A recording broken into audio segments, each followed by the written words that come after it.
Yo, what's up, guys? It's me, the Blood Red Reaper, and today we're going to be going over Spirit Halloween Wave 2. So I did make a video on Wave 1, which I'm not going to make a video on Wave 1.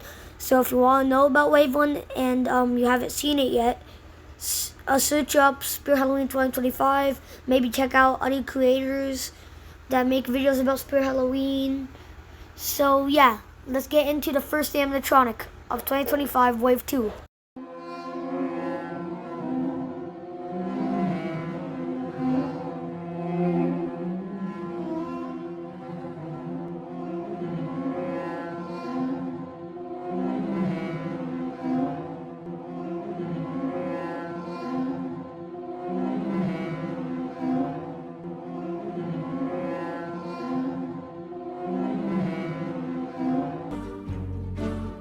Passing on hallowed ground.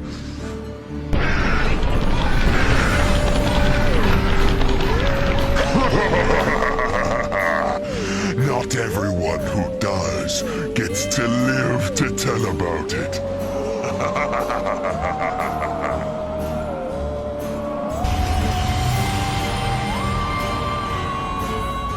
Alright, so I'm in the air if I like this guy or not, because I have a bunch of complaining and I have a bunch of good stuff about him.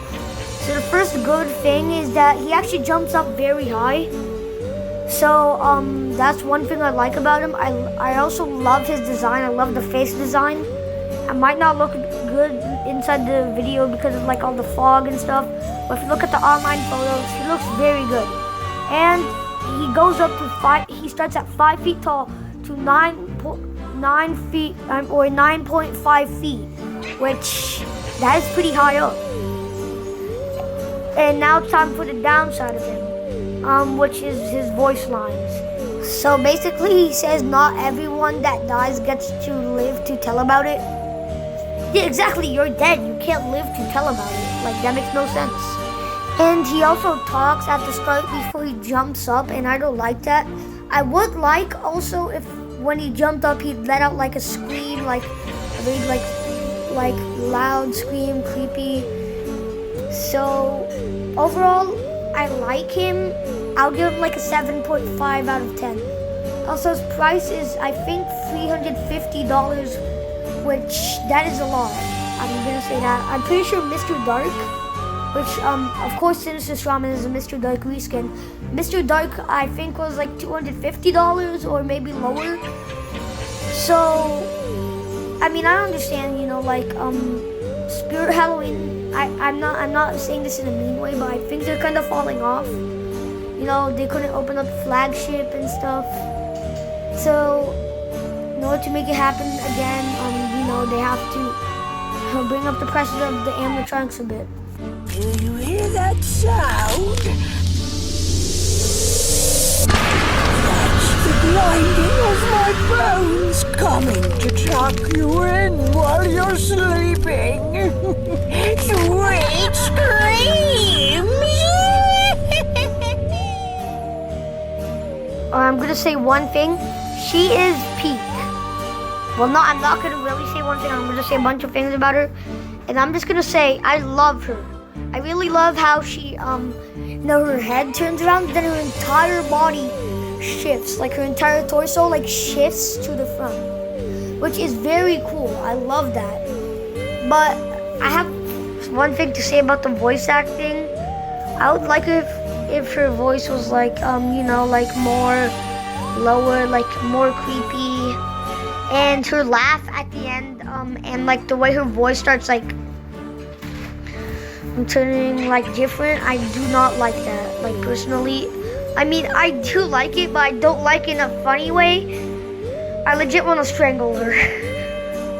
More clowning around. It's time for monkey business.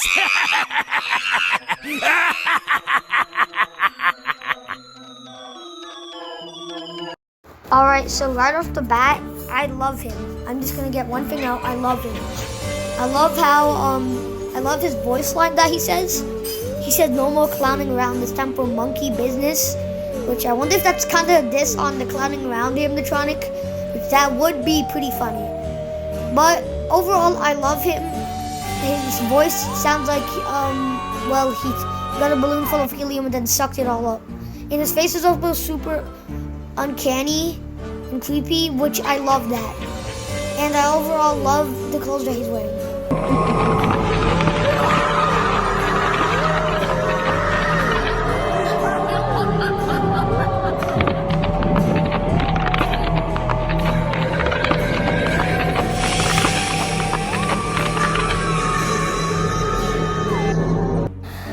So, right off the bat, I like her very much because I like how instead of like bending back super fast, she bends back super slowly, which actually is very creepy. But one thing I do not like about her is that she has pupils. I would like her if her eyes were just pitch white and they were glowing. But overall, I'm gonna make this quick. I love her.